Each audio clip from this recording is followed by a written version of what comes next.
Allez, c'est parti. Déjà, bonjour, merci d'être là. Je vais pas mettre longtemps pour me présenter. Je m'appelle Frédéric et je fais partie de l'équipe de Golix, qui est heureuse de vous présenter cette petite comparaison et petite réflexion sur l'avenir des réseaux. Donc, on va déjà commencer par une question, en fait. Est-ce qu'il y a des gens qui connaissent déjà Golix? C'est déjà pas mal. Est-ce qu'il y a des gens qui savent ce que c'est qu'un réseau méché? Un réseau mesh? Donc, il y en a qui ne connaissent pas. Donc, on va regarder tout ça. Ne vous inquiétez pas. Alors, ce n'est pas une présentation ultra technique que j'ai faite, c'est vraiment quelque chose de très, très large. Je vous le dis tout de suite, moi, je me suis occupé de la partie recherche des sources d'informations pour vous préparer la présentation. Le visuel de la présentation, c'est une intelligence artificielle qui l'a fait. J'estime que mon travail à moi, il est de chercher les sources, de les vérifier, et que son travail à elle, c'est de faire l'aspect graphique, où moi, j'aurais mis 15 jours à essayer de faire un seul dessin qu'elle fait. Mais on est bien basé sur des informations réelles et qui sont toute la partie informations erronées qu'on peut trouver à droite à gauche, elles n'y sont pas. Ça m'a enlevé le côté préjugé sur tel ou tel mode dont je vais vous parler. Mon attrait à moi n'est pas cité dans les sources, donc c'est censé être beaucoup plus neutre que si c'était que moi qui l'avais fait. Donc on va juste expliquer en gros ce que c'est qu'un réseau méché. Un réseau méché, vous imaginez que partout là, vous avez un émetteur, mais c'est aussi un récepteur, c'est aussi un relais. C'est-à-dire que tout ce qu'il reçoit, il est censé le transmettre. On verra un peu plus loin que ce n'est pas tout à fait vrai, mais en tout cas, c'est à peu près le cas. Je n'ai pas en tête de réseau méché qui serait connu du grand public. C'est ce qu'on envisage aujourd'hui en téléphonie, par exemple, de se dire le téléphone, ça sera votre récepteur et émetteur à vous, mais il sera aussi capable de relier un réseau téléphonique un peu plus loin. Ça, c'est la partie télécom de demain, ce n'est pas la partie de la présentation. J'ai employé un terme volontairement que j'aime pas, mais je vous ferai la démonstration de l'inverse après. On va mettre en concurrence deux types de réseaux. On va les opposer, dire un tel machin, un tel machin. Mon but à moi, c'est de vous expliquer à terme qu'il faut qu'on arrête de s'affronter, de dire il y a deux réseaux. Faut qu'on prenne le bon des deux pour en faire un qui soit parfait. Donc là, on a un peu la partie Meshtastic qui sera en rouge. Donc Meshtastic, je le rappelle, c'est juste un système qui nous arrive des États-Unis, qui permet de faire du mesh, du dialogue ouvert au grand public. Vous prenez votre combiné de type téléphone ou tablette ou PC, vous raccordez un petit module. Alors les petits modules, j'en ai pris que 2 aujourd'hui, ça peut être des petits modules comme ça. Bon, après, on a un stand, je vous invite à venir nous voir sur le stand, comme ça vous pourrez voir d'autres modules. Ou ça peut même mettre des petits modules qui sont comme ça, là, au format carte de crédit. Alors là où on est très fort aujourd'hui, c'est que dans une carte de crédit comme ça, un peu plus épaisse qu'une carte de crédit, je vous l'accorde, on a une batterie, un GPS, un émetteur-récepteur, un capteur 3 axes, et des boutons et un beeper. Et une antenne, bien sûr. Donc l'idée de Meshtastic, c'est se baser sur une certaine agilité communautaire. C'est 100% open source. C'est une flexibilité extrême, c'est un usage grand public et bulle locale. Encore une fois, ce n'est pas moi qui vous donne cette définition, c'est un condensé des sites visités et sélectionnés, des documents fournis qui lui font dire, voilà, Meshtastic, c'est ça. C'est open source. Par rapport à un Meshcore qui, lui, est plutôt sur de la fiabilité structurelle. Le gros avantage de Meshcore, c'est ça, c'est une infrastructure dédiée, c'est une sécurité qui est vraiment optimisée. C'est des usages spécialistes et professionnels. Il y en a un qui est plus tourné pour les fans de réseau. C'est-à-dire que le protocole de gestion du réseau, on le verra plus loin, il est beaucoup plus évolué que sur Meshtastic. Mais par contre, ce n'est pas du 100% open source, c'est une licence pour ceux qui maîtrisent un peu MIT. Ça veut dire qu'on est plus aussi sur de la protection et de l'autorisation de faire payer ces modifications. Alors c'est important parce que, pour moi, c'est deux choses qui ne sont pas vraiment compatibles. Mais quand j'ai demandé à l'intelligence de me parler des deux, de faire un peu des comparaisons, voir un peu ce qui allait, ce qui n'allait pas, des choses comme ça, je lui ai dit que je voulais un peu comparer les deux. Donc on est toujours en bleu, la partie Meshcore. Donc lui, il appelait ça une artère. C'est une autoroute. C'est le tuyau d'eau qui arrive chez vous avec un certain diamètre, un certain débit. Meshtastic, c'est plus ce qui est capillaire. Donc là, il vous met les deux gammes de fréquences. C'est vraiment les fréquences qui sont utilisées en France. Sur le réseau Golix, chez Meshcore, ils sont sur 869, 618. Et sur la partie Meshtastic, c'est 869, 42, 25. C'est vraiment des trucs qui nous permettent de vraiment assurer une certaine compatibilité. Et là, on voit bien la différence entre un où on aurait, par exemple, une grosse autoroute. Alors, il m'a mis au débit, pour ceux qui ont suivi un peu le haut débit, vous oubliez. Hein. Vous ne passerez pas de la voix, vous ne passerez pas de la vidéo. C'est parce que c'est bas débit que c'est un réseau qui est résilient, justement. C'est aussi pour ça. Donc là, le débit ici, il sera plus grand que ici. Ça, je suis d'accord. Alors, avant de l'appeler du haut débit, à quelques kilos, ça ne fait pas beaucoup. Par contre, on voit bien la structure commencer à se dessiner d'une hypothétique réseau futur. C'est d'avoir quelque chose qui permette de relier les autoroutes. Comme vous avez une autoroute entre... je vais me faire engueuler, tant pis. Entre Lyon et Saint-Étienne. C'est une autoroute. Si elle s'appelle A quelque chose, donc c'est une autoroute. Je suis désolé. On a vraiment ce côté alors capillaire, petit vaisseau, ce que vous voulez, vous l'appelez comme vous voulez. Là, il a mis des courbes de niveau d'altitude pour faire joli, mais il faut vraiment commencer à rentrer dans vos têtes que la différence entre les deux, pour moi, elle est là. Il y en a un, c'est du capillaire, l'autre, c'est quelque chose qui est très concentré. Donc on revient un peu sur la partie Meshtastic. Donc il est écrit qu'il y a un maximum de 7 sauts en mèche quand vous arrivez d'un endroit à un autre. Vous comptez un saut. Pour les radioamateurs de la salle, quand vous faisiez de la PRS, que vous aviez un wide 2-2, il décochait une case à chaque fois que vous faisiez un saut. Là, on est pareil, sauf qu'on est limité à 7 sauts. Sur Meshtastic.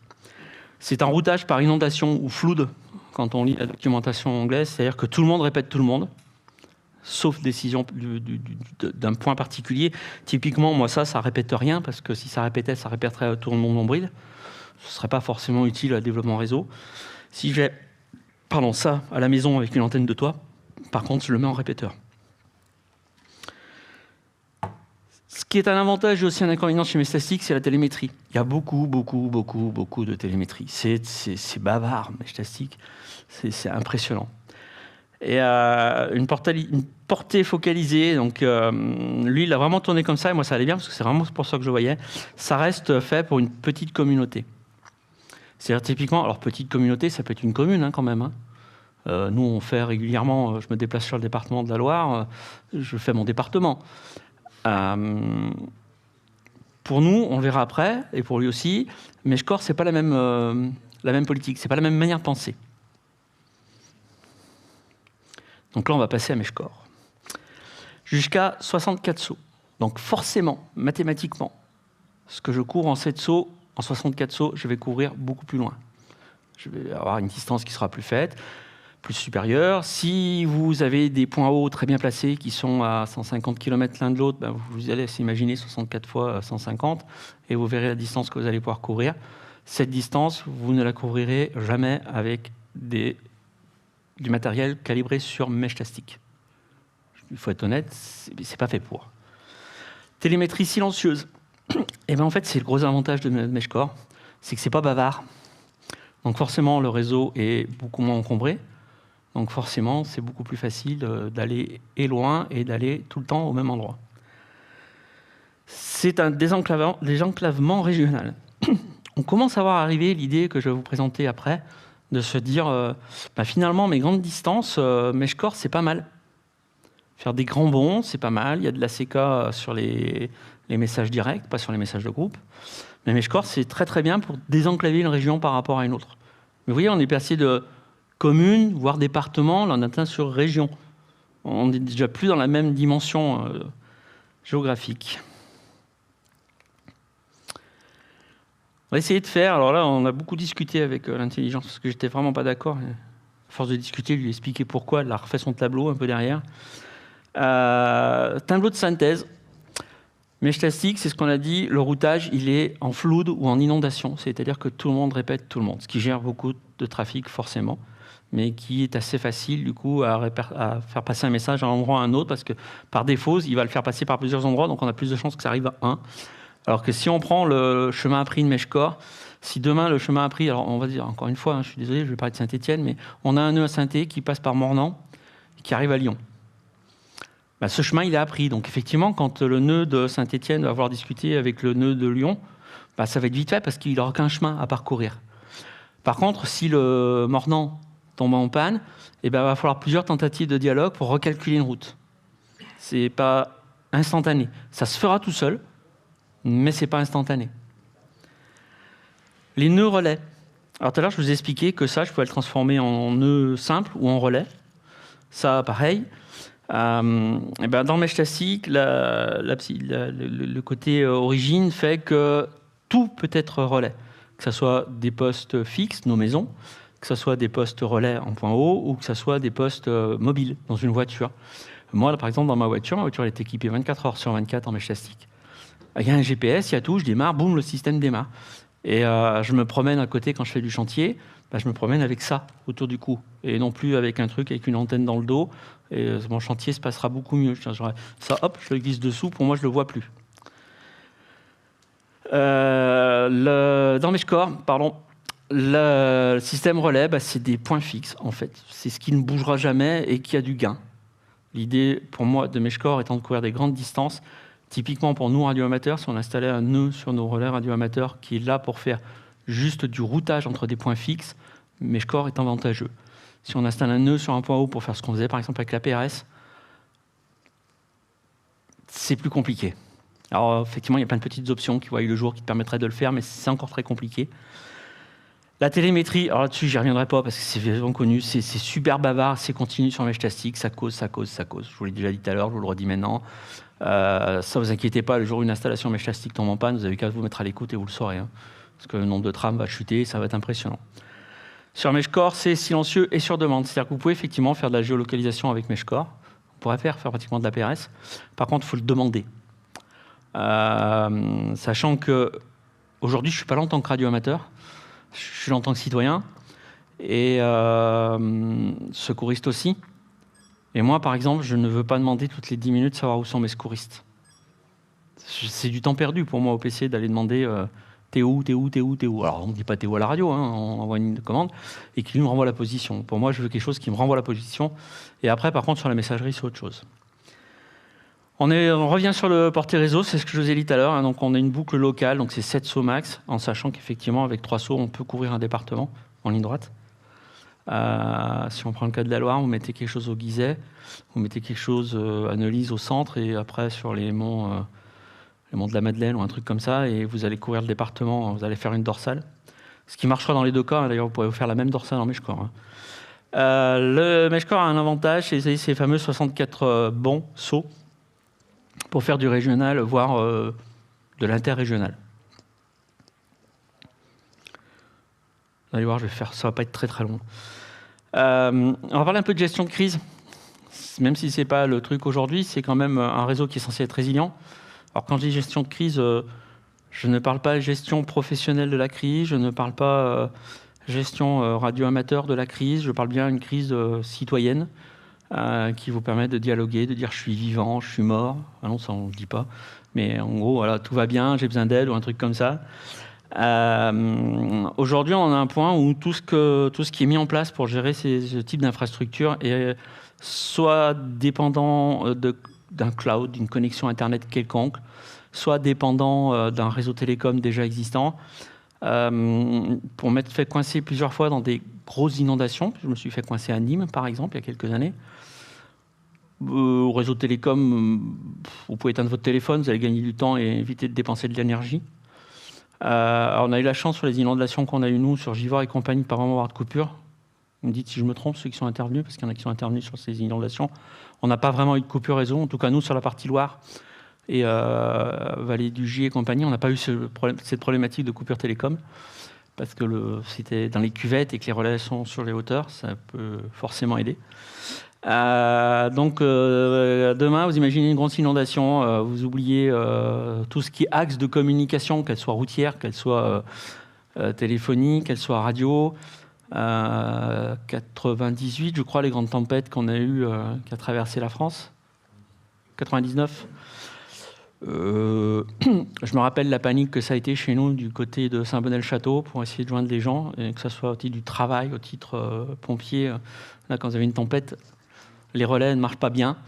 Et j'ai eu une grande discussion avec quelqu'un de la gestion de crise sur l'île, je crois que c'est la Martinique qui m'a appelé, où il m'expliquait, il disait ouais, mais vous comprenez, tous vos systèmes où il faut des relais, c'est pas cool parce qu'on n'aura pas les hélicoptères, on n'aura pas les moyens. Je dis mais là c'est simple, hein. Prenez un drone, vous allez poser votre relais mèche plastique par un drone sur le site du Pont-Haut, vous repartez. Un panneau solaire dans vos îles, le soleil, c'est pas forcément ce qui va manquer. C'est ce qui a manqué quelques jours avant, on est d'accord, mais c'est pas forcément ce qui va manquer le lendemain. Un nœud avec une batterie correcte, c'est facilement une semaine d'autonomie. Donc ça laisse le temps à Orange et compagnie d'aller remettre leur réseau à eux en marche et de refaire une liaison. On remplacera pas le téléphone, c'est pas le but, mais en tout cas ça peut vraiment dépanner. Donc en fait on continue avec les comparaisons couleurs. Hein, vous imaginez, vous avez une crise, vous êtes là, vous allez pouvoir finalement faire le tour de votre région, voir tous vos collègues qui habitent dans la même zone. Si vous ne passez pas par là, vous allez peut-être passer par là, mais vous y arriverez toujours d'une manière ou d'une autre. C'est le principe du réseau mesh. C'est-à-dire que si tout ça, c'est des habitants, je ne parle même pas de relais en point haut, hein, si tout ça, c'est des habitants qui ont une petite antenne de 20 cm sur leur fenêtre, demain, le système, il va s'autorouter, il va se faire auto-cicatrisant, c'est comme ça qu'ils disent dans les termes techniques. C'est-à-dire que s'il y en a un qui vient à péter sa batterie là, vous allez pouvoir passer par ailleurs. C'est vraiment le principe du mesh, en fait, que tout le monde sert de relais, entre guillemets. Donc on a moyen de savoir où c'est coupé, on peut suivre ses équipes de secours, pardon. Ça, pour moi, c'est quelque chose qui est très important. Comment on peut suivre les déplacements de la famille. Tout à l'heure, on a Kevin qui me parlait d'équiper son chien parce qu'il lui ramène le pain frais tous les matins, il ne sait pas quelle boulangerie il va l'acheter, il ne peut pas payer la note, c'est con. Hein. Mais voilà, c'est suivre, ça peut être des suivis des animaux. On a à Golix, c'est quelqu'un qui nous a présenté un projet de suivi de moutons en montagne, qui était hyper intéressant, le projet en question. Le gars l'a bien bossé, en plus il a bien bossé, parce qu'on dit, ouais, c'est un paysan. Je ne dis pas paysan, parce qu'il a bien travaillé quand même, le monsieur en question. Donc ça, c'est les avantages pour Meshtastic, on est bien d'accord. Maintenant, on va parler les avantages de Meshcore. Il faut bien citer les deux aussi. Donc, on retrouve notre bulle Meshtastic là au centre. Hop, par exemple, avec une caserne. Le centre de gestion, alors, ceux qui sont un peu habitués, on avait appelé ça ou le COD chez les pompiers, ou le truc départemental, je ne sais jamais comment ils l'appellent maintenant, la préfecture.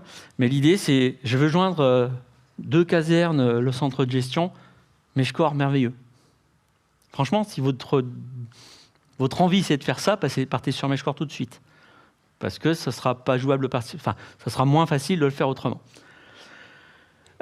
Votre idée, c'est de faire remonter le problème de M. Dupont qui est là, au COD. En natif, ça ne va pas le faire. Il va falloir trouver quelque chose entre là et là.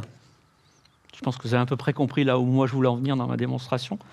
Mais voilà, pour moi, c'est vraiment deux choses qui ne sont pas opposées.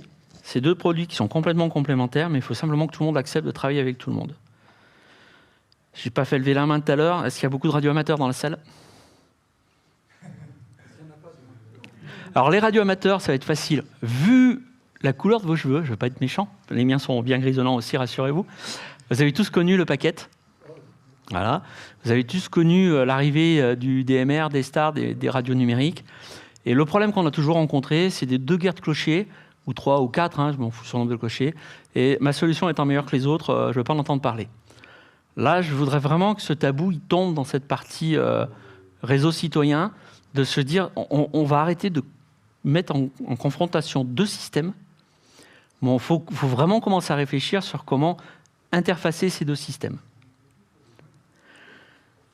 Donc en gros, là, c'est une image... on pourrait presque croire la vallée du Gier, la vallée du Rhône. Pourtant, je vous jure que je n'ai pas cité, je n'ai pas dit d'adapter à la région. Mais on pourrait vraiment voir typiquement ce qu'il y aurait. C'est-à-dire que tous les gens qui seraient impactés, qui seraient dans la vallée, là, ils pourraient dialoguer entre eux, s'échanger des messages, des coups de main, ce qu'on voulait.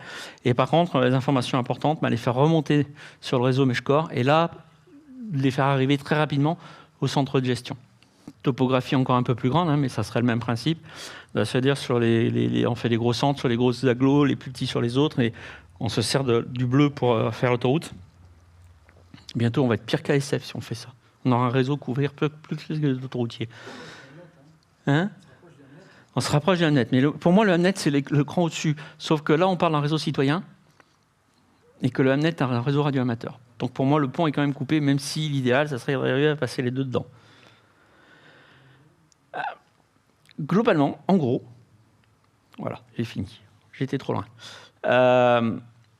Mon idée à moi, ce que je voulais vous présenter aujourd'hui, c'est de commencer une réflexion, de se dire, ok, je vois un peu mieux. Chez moi, avec mes voisins, on va discuter en mèche plastique.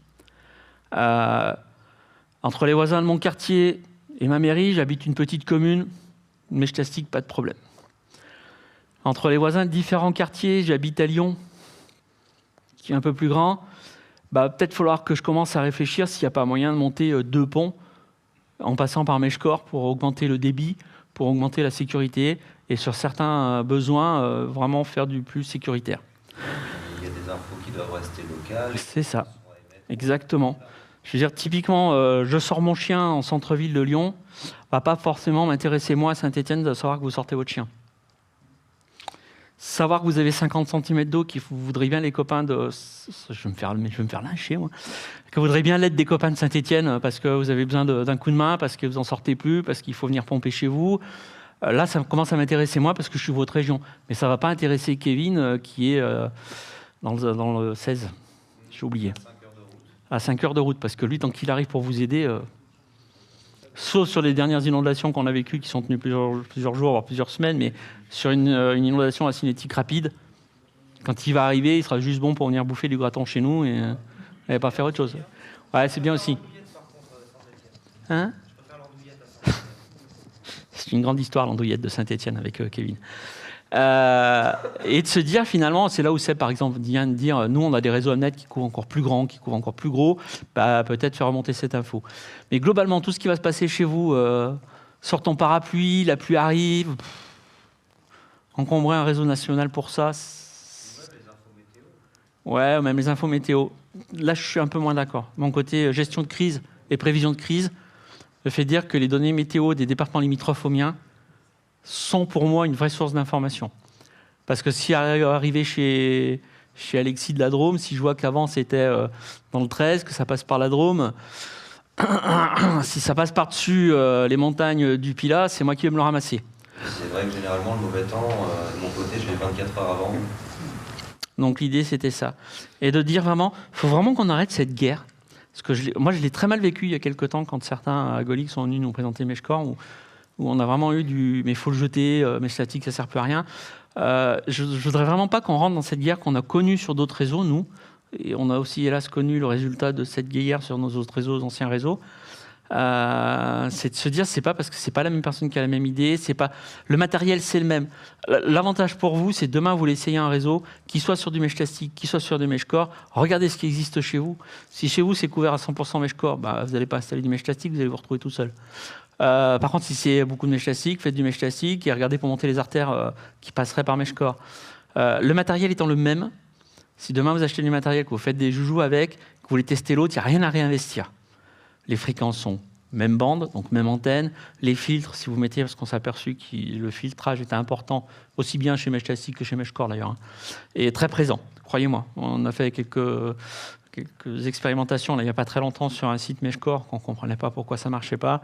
Et le fait de filtrer... En fait, nous, si vous voulez, quand on a installé le premier nœud à Saint-Étienne, on l'a installé au Guiset, sur un point haut, et on ne s'est pas posé de question. On avait une cavité 868 mégas, on a branché la cavité 868 mégas. On ne s'est jamais posé la question de savoir le niveau, enfin vraiment. Et du coup, ça marchait bien. Et on a installé un site Meshcore 500 mètres au-dessus, plus loin de l'antenne d'émission du Guiset, qui pouvait être perturbante quand même. Il n'y a rien qui marchait. Tel point, on a fait intervenir un marabout parce qu'on ne savait plus quoi faire, quoi. Non, mais on en rigole, mais on a fait combien 4-5 allers-retours, on ne comprenait plus, on a mis des filtres. Et effectivement, le jour où on a mis un filtre, on a vu que le niveau baissait. Mais ce n'est pas pour autant qu'il faut oublier ni dire qu'un autre n'est pas bon. Moi, j'ai essayé les deux. J'ai mon point de vue, qui n'est pas rentré là-dedans, hein. Je ne l'ai même pas mis dans la présentation, mon point de vue, pour pas qu'il soit... se dire finalement, tu nous dis que ça, c'est meilleur que ça. C'est vraiment pas le cas. Pour moi, il n'y en a pas un qui est meilleur que l'autre. Il y en a un qui est adapté à une situation, l'autre qui est mieux adapté à une autre situation. Je ne sais pas si je suis clair dans mon discours. Moi, je ne veux pas taper dessus. Moi, perso, ça fait plusieurs mois qu'on essaye de faire du Meshcore. Mais chez nous, on s'est aperçu que moi, la couverture au sol, chez moi, à ma maison, Meshcore ne passe pas, que mèche plastique passe. avec les sites émetteurs au même endroit, avec la même puissance. Mesh tastic avec les réglages qu'on a décidé aussi. Ouais. Parce que si c'est les réglages d'origine, ça passerait pas non plus. Le spreading factor. Le spreading factor, là, c'est vraiment ce qui est important dessus. Mais oui, effectivement.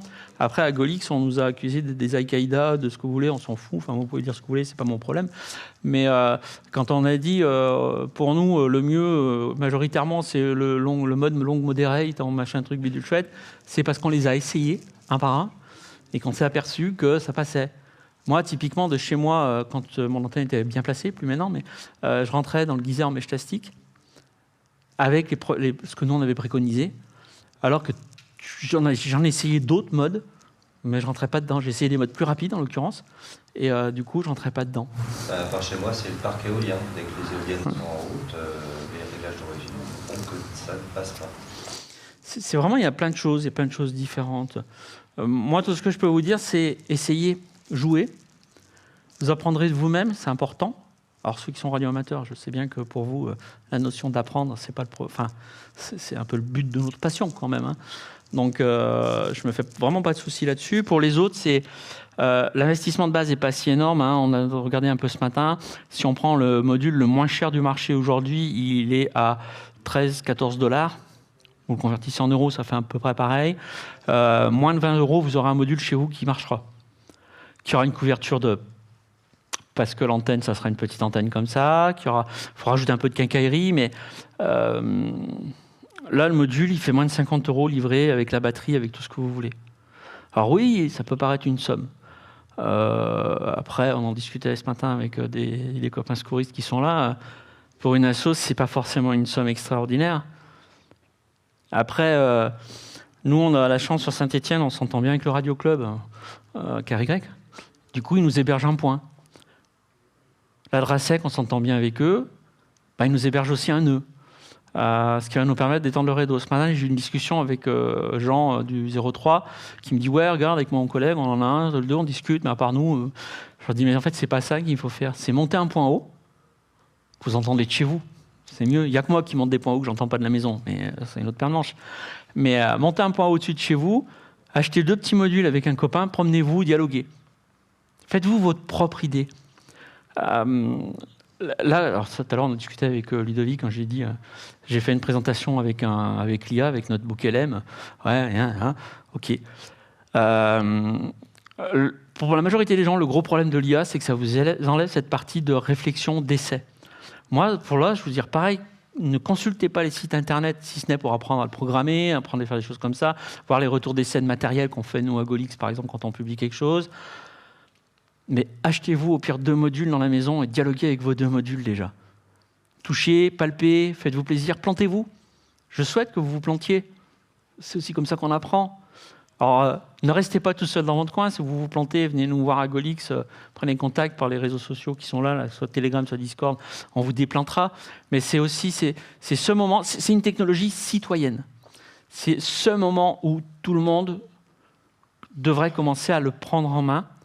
C'est pas une technologie... Alors, je crois pas, je peux me tromper, mais je crois franchement pas en gestion de crise que demain, vous allez prendre un module, le filer à quelqu'un et lui dire « Tiens, vas-y, sers-toi-en ». Moi, j'ai vu plein de projets à l'État pour la gestion de crise. J'ai vu plein de projets à d'autres échelles aussi où « Ouais, tu comprends tel système ici ». Ouais. Moi, je vais vous raconter une histoire vraie. Chez moi, on avait, à mon boulot, 65 téléphones satellitaires. Je ne sais pas si vous imaginez. 65 téléphones satellitaires pour un département. Le jour où il y en a eu besoin, personne n'a su les faire marcher. Les batteries étaient mortes, on n'avait plus les codes d'accès, on n'avait plus ci, on n'avait plus ça. Un système qui ne sert pas tous les jours, c'est un système qui est mort. Là, faites pas la même bêtise. Vous pouvez acheter un module, amusez-vous. Ouais, même si c'est juste dire « Bonjour, tu vas bien ». En fait, on fait quoi le matin en radio quand on va tous travailler? C'est « Bonjour, tu vas bien ». Donc, on fera la même chose, faites la même chose avec ça, échangez des messages. Testez, amusez-vous, regroupez-vous. Si ce n'est pas dans Golix, ce n'est pas grave. Si vous avez une autre structure qui le fait, faites-le ailleurs. Pour l'instant, nous, Golix, si on est là aujourd'hui au stand et ici, ce n'est pas pour vous dire rejoignez-nous. De toute façon, pour l'instant, on n'a pas de cotisation, on n'est pas d'association. Donc, vous n'allez pas nous rejoindre, si ce n'est qu'on est une communauté, qu'on est là pour vous rendre service si on peut. Mais ça, c'est une technologie, n'en parlez pas que... Faites des essais, amusez-vous, allez montrer à votre boulanger ce que vous faites, montrez à vos collègues... Enfin, moi, c'est souvent que je casse les pieds aux copains en leur disant « Tiens, j'ai testé ça, on a fait ça ». Mais c'est vraiment une technologie qui a une certaine autonomie, enfin, qui est complètement autonome, qui est complètement résiliente, qui ne vaut rien. Et aujourd'hui, on s'aperçoit qu'avec toutes les crises actuelles, le truc qui manque, c'est un objet de communicant pour pouvoir dialoguer, donner les nouvelles, ne serait-ce que pour dire tout va bien. Vous savez, Facebook vend un truc d'enfer qui s'appelle comment c'était le truc de box là, pour dire je vais bien, c'est petit quelque chose. C'est coucou, je vais bien. Ben ça, il y a une crise chez vous, envoyez un message sur le groupe de discussion du coin, coucou, je vais bien. Ben vos collègues savent que vous allez bien. Par contre, vous aurez peut-être un voisin qui va dire oh là là, avec la montée d'eau, moi je suis vieux, je peux plus faire ça. Ben, vous allez peut-être pouvoir aller l'aider. Moi, j'ai vécu des crises inondations dans le sud par une autre association dont je faisais partie, où notre job, c'était de scruter les réseaux sociaux pour voir les remontées d'infos, les images, les choses comme ça. Je me rappellerai toujours d'une discussion que j'ai eue avec une jeune fille. Alors déjà, quand vous commencez, que vous êtes un barbu en photo sur Internet et que vous parlez d'une de 14 ans, déjà, moi, je tire les bretelles de la protection pour moi, hein. Donc on les rentre en contact, je lui ai expliqué qui j'étais, je lui ai dit vous pouvez appeler notre président à tel numéro de téléphone, joindre, donc à l'époque nous on travaillait avec le Cogic à Paris, joignez le Cogic, vous diront que non, on n'est pas une structure bidon, on n'est pas là pour draguer ou courir les titilles, on est vraiment là pour aider. Et ben, c'était de voir avec cette personne, après toutes les heures, elle nous faisait un point. Ben, c'est un outil parfait, moi j'ai conseillé ça à ce qu'on appelle, pas les voisins vigilants au sens sécuritaire, mais j'ai croisé une association il y a des années sur un forum de gestion de crise qui était les Irisés, je crois que c'était Albertville ou Chambéry, je ne sais plus. Et une dame, cinquantaine d'années, bien, bon, on dit bien propre sur elle, qui ne représentait pas une geek, quoi, de loin. Je ne m'aurais pas dit, c'était pas une queue de cheval, enfin des trucs comme ça. Et avec son petit tailleur, elle vient me voir, elle me dit ah, nous, on a un problème, on est des voisins vigilants. Je dis oula, qu'est-ce que vous foutez là? Parce que c'est pas le rôle, quoi. Là, on est là pour parler de gestion de crise, pas pour parler de gestion de sécurité. Elle me dit non, mais nous, c'est pas ça. Nous, on est voisins vigilants parce qu'on est tous sur la même rivière. Et on communique les uns aux autres quand le niveau de crue arrive chez soi pour descendre un peu plus bas pour que ceux du bas aient le temps de se préparer. Donc elle appelait ça être voisin vigilant. Et à l'époque, ce n'était pas ce système que j'avais présenté parce que ce système-là, on ne le connaissait pas. Mais je leur avais dit, mais vous avez un moyen tout simple, vous habitez loin? Bon, 1 kilomètre maximum entre deux maisons. Je dis, achetez du PMR 446 homologué. Il me dit, c'est quoi? Donc je lui ai expliqué. Et elle me dit, mais ça suffit. Je dis, ah bah de voisin à voisin, ça suffira. Si par contre, vous êtes à 30 km et que vous voulez appeler celui du bas, là par contre, je vous garantis que ça ne marchera pas. Mais c'est ce genre d'outil. Aujourd'hui, on aurait ça. On couple ça à un petit capteur ultrason. Alors, c'est super simple quand je l'explique, hein. Ça l'est beaucoup moins en réalité. Mais vous couplez un émetteur comme ça, avec ses entrées-sorties, avec un capteur ultrason, vous êtes capable de détecter une variation du niveau de l'eau. Donc, ça veut dire que vous êtes capable de faire remonter cette information. Si vous êtes un réseau maillé, vous prenez l'exemple de ma rivière, tous les nœuds, là, toutes ces petites maisons qui sont équipées avec les détecteurs, avec tout ce que tu veux, ils deviennent les émetteurs, ils répètent. C'est-à-dire que le premier du haut, il va faire 7 bons pour arriver jusqu'à celui du bas. Ça veut dire que l'info de votre relevé haut, même si vous n'êtes pas chez vous, vos voisins du bas vont l'avoir quand même. Après, on rentre dans des systèmes plus complexes que ça, et ça, je veux bien vous en parler au stand, mais ce n'était pas le but de la présentation d'aujourd'hui, mais on rentre dans des systèmes qui seraient capables d'analyser ces remontées d'eau en local, sans passer par Internet, et de renvoyer un message à un groupe sur le réseau Meshtastic, par exemple, ou sur le réseau Meshcore, en disant « Ah là là, attention, on s'approche d'un niveau critique. » Donc voilà. Si vous avez des questions, oui. Je crois qu'il y a peut-être un micro, j'ai vu qu'il se promenait tout à l'heure, qui va arriver. Vous avez 20 ans, il n'y a pas de problème. Hein. C'est pour les personnes qui sont à distance. Oui, la présentation est rediffusée sur Internet, donc... Oui, je voulais savoir, vous avez parlé de Meshtastic et Meshcore. Oui. Si j'ajoute ce bazar-là, vous les avez sous les yeux là. Comment on fait pour aller de l'un à l'autre? Est-ce qu'il faut changer le logiciel ou il est capable de tout faire? Ou comme moi, utilisateur lambda, je peux choisir un réseau ou un autre? Sur les modules à pas cher, non. En fait, ils seront reprogrammables. C'est-à-dire que vous allez flasher un firmware, comme quand on flash ceux qui font du SDR, le firmware du SDR. Vous allez lui dire, je veux mettre le firmware Meshtastic. Demain, vous voulez l'utiliser en Meshcore, il faudra lui dire, je reflash par-dessus le firmware Meshcore.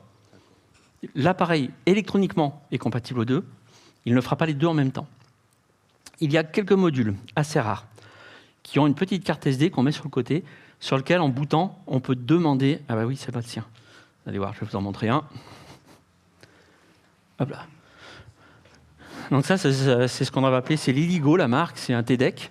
C'est compatible MeshCore, c'est compatible Meshtastic, dans les deux cas. Là-dessus, on peut y mettre un petit programme au boot qui dit « Dis-moi quel firmware présent sur ma carte SD tu veux utiliser ». Donc là, son poste, au démarrage, il lui dit « Je veux que tu bootes en Meshtastic ou je veux que tu bootes en MeshCore ». Donc là, on a le même appareil. Il n'y a pas d'intervention de flashage à faire. C'est le logiciel qui va chercher le bon firmware. Ça, si on veut tester les deux, pour moi, c'est un bon compromis. C'est pas le moins cher, mais c'est un bon compromis parce qu'il va te permettre de tester les deux, pas en même temps, mais les deux sans avoir à rebrancher un câble de programmation, sans avoir les trucs. Aujourd'hui, il n'existe pas ni de firmware qui soit compatible avec les deux, parce que déjà, ce n'est pas du tout les mêmes optiques, les mêmes origines, les mêmes manières de programmer. Kevin, qui est là, qui est venu nous voir de loin, là, qui vient nous présenter, a regardé pour monter des passerelles.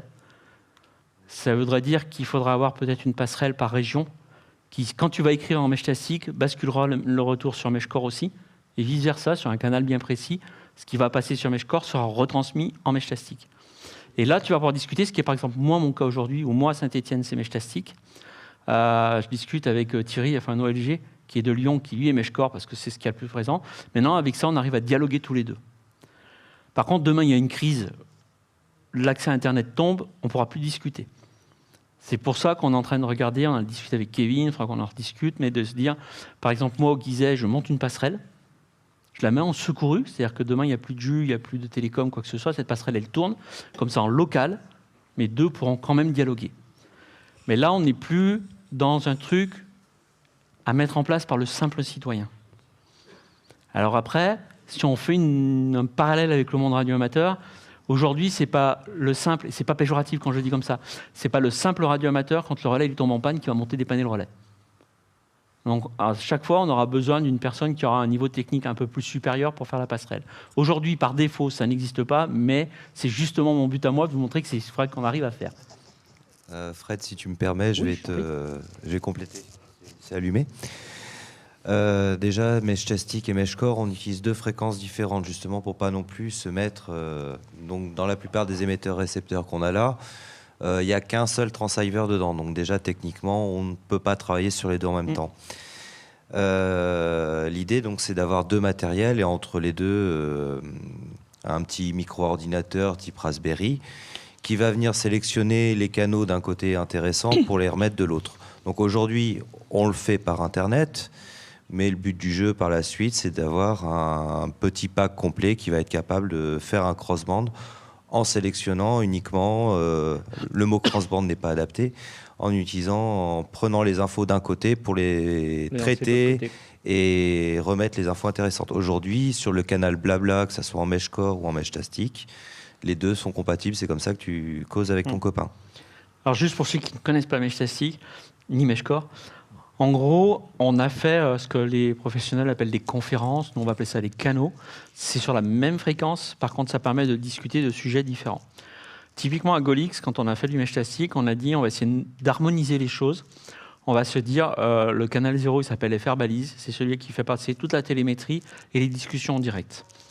Le deuxième, il s'appelle FR Blabla, c'est là où les gens de la France entière discutent entre eux. Le troisième, il s'appelle FRMcom pour la partie gestion de crise. Après, on disait aux gens, vous faites ce que vous voulez. Donc, dans le ce que vous voulez, on pourrait mettre famille Toto. Et que vous discutiez qu'entre les gens de la famille Toto. On peut mettre, moi, c'est par exemple sur Saint-Etienne, j'ai fait un canal AASC pour les associations agréées de sécurité civile. J'ai fait un autre canal qui s'appelle D Ligérien. D pour dire que c'est le canal département, Ligérien pour le département de la Loire. Là, les gens peuvent dialoguer de problématiques au département de la Loire. Et j'ai rajouté dans chaque commune où j'ai mis un relais, un C et le nom de la commune, pour que les gens de la commune puissent dialoguer entre eux sans aller inonder le reste. Tous ces canaux-là, j'ai mon micro qui descend, tous ces canaux-là ne vont pas tous sur Internet. Les canaux de mon département, de ma ville, en tout cas c'est sûr, de, je crois, la région aussi, parce que je crois que je l'ai supprimé la région maintenant. Enfin, ces canaux-là, ils ne passent pas par Internet du tout. Si ça marche, c'est que vous les avez chopés en radio. J'ai gardé les canaux Golix parce que je suis aussi de la communauté Golix, que mon point permet aux gens de passage de retrouver une certaine harmonisation. Eux, par contre, j'ai 1.0, 2.0 qui sont reconnectés à Internet et qui les renvoient sur Internet. La liaison MQTT, ce qu'on appellera, c'est la liaison Internet. Il faut l'avoir pour, quand tout va bien, en termes de gestion de risque, les gens ils disent en temps de paix. Tout va bien, je peux discuter avec Kevin qui est dans son département, même si on est super loin, pour lui demander « t'as va ouais. Permet de faire des essais et choses comme ça. Alors que si je veux parler à Yves, on s'entend presque en direct. Je vais passer par celui du département parce que voilà, peut-être que mes infos vont intéresser d'autres personnes.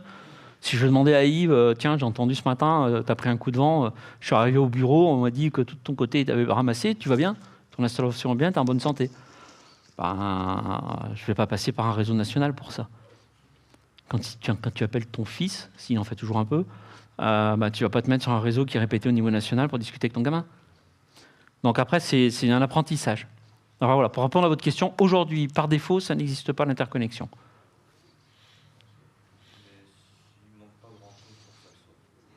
Juste que le prix de l'électronique redescende un peu déjà, ce qui à mon avis n'est pas le cas pour tout de suite. Est-ce que vous avez d'autres questions? Oui. Attends. Pensez qu'il y a des gens qui nous écoutent de loin, donc ceux-là, il leur vaut mieux leur micro, ils nous entendent. Il n'y a pas de souci. Donc l'interconnexion entre les deux réseaux maillés, elle est envisageable à quel délai? Il y a des gens qui travaillent dessus. Alors il y en a une qui marche déjà aujourd'hui. Ça marche déjà aujourd'hui. D'accord. C'est juste qu'après, aujourd'hui, on n'est pas capable de faire quelque chose de simple pour le mettre en place au niveau local. Mais au niveau national, ça marche déjà. Ça veut dire qu'on sait le faire. C'est juste de trouver les outils qui vont bien pour pouvoir le rediffuser en local. Et les outils, c'est du logiciel, du matériel? C'est du matériel. C'est les deux? Et du logiciel. C'est-à-dire que Kevin, qui est là, a commencé à faire des essais. Il y a des choses qui marchent, il y a des choses qui sont améliorées. Ce qu'on ne veut pas, ça va être de diffuser quelque chose qui va avoir encore des trucs de plantogènes, de manière à ne pas planter le réseau de partout en France. Donc on s'est limité pour l'instant à un canal, 2 canaux. Un canal. Voilà. D'accord. Et je leur casse les pieds pour que le canal urgence soit pareil. Et peut-être à terme, peut-être des géologues, on verra. Ouais. Ce qu'on veut pas, il y a quelques temps, quand on a commencé à parler des deux, quand on a mis en place, il y a un département pas très loin d'ici, que je ne citerai pas, qui m'a dit « Ah non, tu vas pas commencer à porter tes merdes de Meshtastic dans Meshcore ». Je lui ai répondu différemment. Alors, chacun, je deviens politicien quand je dis ça comme ça, mais je lui ai dit « Moi, je vois pas la chose comme ça. Je vais dire, je vois la chose comme je vais amener de Meshtastic ce qui est bien dans Meshcore, et je vais amener de Meshcore ce qui est bien dans Meshtastic. » Je vois le verre à moitié plein et pas à moitié vide, en fait.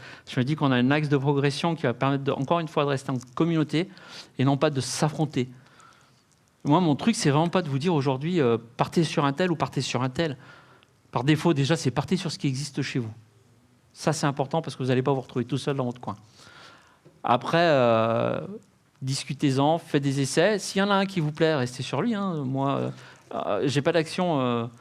au parti pris, alors chez les fabricants, maintenant, oui, puisqu'on a un partenariat avec Eltech, à Golix. Sur la partie du réseau à choisir, restez pas tout seul dans votre coin, vous allez vous baisser les bras. Prenez celui qui est actif chez vous pour commencer. Vous verrez le reste après. On est vraiment dans un phénomène d'acceptation, d'expérimentation. On a une chance extraordinaire, c'est que, je ne devrais pas le dire comme ça, mais les conflits dans le monde entier et les problèmes de climat qu'on a chez nous et dans le monde entier font que les gens commencent à ouvrir les yeux sur ce côté. Et si demain, l'État n'est pas l'État-providence, c'est pas lui qui me sauvera de tout, il faut aussi que j'apprenne, moi, à me sauver moi-même et mes proches. Je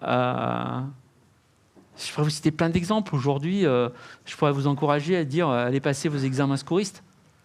Parce que demain, la partie financière des SDIS fera que son délai d'intervention va se rallonger un petit peu. C'est le même principe là-dessus. C'est pas demain qu'il faudra découvrir le système. C'est mettez-vous aujourd'hui pour demain, s'il y a un problème, être prêt. Là, en ce moment, là, avec les élections municipales, j'ai la grande écoute des candidats. Alors, je vais me présenter. Moi, je suis président d'une association de secouristes, les secouristes français Croix-Blanche de Villeurbanne. Donc, on a des problématiques de transmission avec nos moyens. Je suis aussi coordinateur auprès de la Fédération des réserves communales de sécurité civile. Et depuis 2 ans, je galère pour faire passer le message des mises en place des moyens de résilience de personnel. Et depuis que je me suis intéressé aux 2 réseaux, et moi, c'est vrai que j'avais fait la bascule de l'un vers l'autre, j'ai beaucoup de candidats, alors aussi bien sur les métropoles que sur les communautés de communes que les mairies, qui disent oui, alors on a su qu'il y a des inondations en cas de problème, les réseaux GSM qui tombent, choses comme ça. Et là, ce que je viens de m'apercevoir, c'est que si on peut mettre en interconnexion les 2 systèmes, ça règle énormément de problèmes à des coûts très bas. Récemment, j'ai rencontré la vice-présidente de la métropole. Quand je lui ai parlé du réseau maillé, alors volontairement, je n'ai pas parlé de Meshcore par rapport à Meshtatic parce que je travaille aussi sur les 2. Elle m'a dit oui, mais ça a un coût. Je dis vous comptez une antenne, c'est 150 €, un répéteur, c'est 150 €. Aujourd'hui, si tu reprends quelque chose qui existe entre 200 et 250 €, tu as du matériel qui est tout fait, qui t'arrive livré. Le Mesh Solar, par exemple, chez Eltec. C'est pas parce que c'est nos partenaires, mais parce que le matériel existe, qu'on l'a vu, qu'on l'a testé et qui est très bon. Et tu as tout. Tu as le panneau solaire, tu as l'émetteur-récepteur, tu as l'antenne qui va bien, tu as tout. Ça, c'est ce dont je lui ai parlé. Le retour qu'il y a eu immédiatement en disant mais combien ça coûterait pour en mettre une 60aine. Et j'ai regardé après, c'est que sur la métropole, il y a 58 communes. Donc, le président Bruno Bernard m'avait parlé aussi de mettre en place une réserve citoyenne. Après, je lui ai expliqué que légalement, ce n'est pas une réserve citoyenne, ça porte un autre nom, il n'y a pas de cadre juridique. Donc, ils y réfléchissent. Mais aujourd'hui, la plupart du temps, on me dit mais s'il y a un problème, c'est les pompiers qui gèrent. Et ils s'aperçoivent que ce n'est pas vrai. Donc, du coup, leur proposer des systèmes comme ça, sur une commune, on passe sur du Meshtatic, sur les métropoles, les communes en intercommunalité passent sur du Meshcore. Mais derrière, en fait, c'est ce que je t'expliquais tout à l'heure. Si le but, c'est de relier les communes dans le cas d'un déclenchement d'un PCIS. Oui, c'est ça, PCIS. Donc, sur le but de l'intercommunal, si le but, c'est de relier les services techniques, les mairies entre eux, le Meshcore est très adapté. Si le but de la mairie, c'est aussi d'être à l'écoute de ses citoyens, c'est pas adapté. Et le citoyen va être mobile aussi. C'est pour ça que je dis qu'il n'est pas adapté, en fait. Le Meshtatic est beaucoup plus statique, et le Meshcore, ça va être... Après, moi, sur ma commune, on a discuté avec le maire, on voulait présenter un projet de dire on équipe chez les personnes âgées un petit boîtier qui est capable de faire remonter un signe de vie et éventuellement 3 boutons, un vert, tout va bien, un jaune, j'ai besoin d'aide, un rouge, j'ai besoin d'urgence. Si on maintenant aujourd'hui à faire ce projet-là, je partirais sur Meshcore. Parce que forcément, le parcours sera le même et il y aura un acquittement de la réception ou des trucs comme ça. Par contre, si le citoyen il a des jambes courtes et qu'il est en train de faire un running au-dessus d'un barrage, je pense que je suis débordé de tous les côtés, c'est ça? Ça va. Il n'y a pas eu de questions sur... ça n'a pas vu passer? Oui, une dernière question de mon côté. Ça utilise des modules LoRa. Oui. Nous savons tous que les modules LoRa, on peut travailler sur 1% du temps. Est-ce que dans le cadre de Meshtatic ou Meshcore, là, je ne sais pas comment vous prononcez, c'est pas grave. la quantité de données, elle est limitée dans le temps où on peut envoyer tant qu'on veut? En fait, on a la même limitation qui est de 10% sur les fréquences qui sont citées là. Alors celle-là, il faudrait que je vérifie, mais celle-là, c'est sûr. On est limité à 10% du temps d'émission. Je suis désolé, c'est la norme, c'est les lois qui veulent ça. Moi, ce que je peux vous dire aujourd'hui, c'est quand moi j'installe un module, ce 10%, il est carré.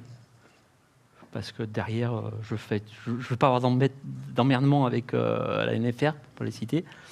Je peux vous garantir qu'aujourd'hui, vous prenez un module Meshcore, vous le flashez, vous le mettez, par défaut, vous êtes hors la loi, vous êtes à 50% du temps d'émission. Parce que ce que les gens n'arrivent pas à comprendre, par exemple, souvent, c'est qu'on se dit « ouais, mais dans tel pays, ça marche bien ». Ouais, mais tel pays, il n'a pas forcément les mêmes contraintes que toi. Aux États-Unis, sur les bandes d'ISM, ils n'ont pas de contrainte du taux d'occupation. Le duty cycle, ça n'existe pas chez eux. C'est pour ça que ça pose des problèmes. Aujourd'hui, sur les IoT qui vont... on dépasse un peu du cadre de la présentation, mais un container qui est aux États-Unis, il a une bande IoT, elle transmet sur 915 mégas. Aujourd'hui, la France réfléchit à faire un élargissement de la bande des 900 mégas. C'est acté pour une partie. Passer au TNRBF il n'y a pas longtemps. En tout cas, c'est bien pour faire permettre ces containers américains de passer par chez nous. Il va falloir expliquer aux Américains qu'en Europe, il y a un duty cycle. Mais pour répondre à ta question, clairement, oui, on a une limitation de temps d'émission qui est de 10%, qui n'est pas le même quand tu passeras en UHF, de mémoire, je crois qu'on est bien en dessous, avec une puissance de 500 milliwatts, 27 dB, PAR. Non, je dis bien parce qu'il y a des gens qui sont venus me voir en disant « Ouais, mais moi j'ai mis une 10 dB. » T'as mis une 10 dB. T'es dans la loi? Oui. Certains sont radioamateurs qui me l'ont dit, je précise quand même. Je leur dis, tu fais un peu le calcul, quoi. Je suis pas bien bon en maths, mais t'envoies, allez, ton module est donné pour 27 dB. Ton module envoie rarement plus de 20 dB. Bah ouais, mais 20 plus 10, t'es légèrement au-dessus, mon gars. Donc, sous réserve de bien respecter ces trucs, c'est intéressant. Par contre, moi, je vous encourage vraiment à les respecter. Si vous mettez du mesh classique ou du mesh core en place, dans les deux cas, c'est ce qui va vous permettre d'avoir un réseau qui sera très résilient et très utilisé. Parce qu'au plus vous allez causer, au moins des gens pourront causer après vous. Donc l'idée, c'est aussi de laisser la place à son voisin. Je vais avoir une question à distance. Ouais. Et puis ça sera la dernière. Bonjour et salutations de Montpellier. Je m'y connais pas du tout en radio. À quoi fait référence ce temps d'émission de 10%? Alors, je vais te demander de donner le micro à quelqu'un d'autre que moi pour la réponse, si tu veux bien. Il y a quelqu'un qui veut répondre. Bonjour. Bonjour. Alors, le temps de cycle de 10% fait référence à 1 heure. Donc, ça fait 6 minutes par heure que vous avez le temps d'émettre, voilà. Effectivement. C'est la norme pour les short range devices. Alors, je savais que je ne l'aurais pas présenté comme il faut, c'est pour ça que je ne voulais pas que ce soit moi qui réponde. Mais voilà, c'est ça. C'est, en gros, vous n'avez pas le droit d'émettre plus d'un certain temps par heure.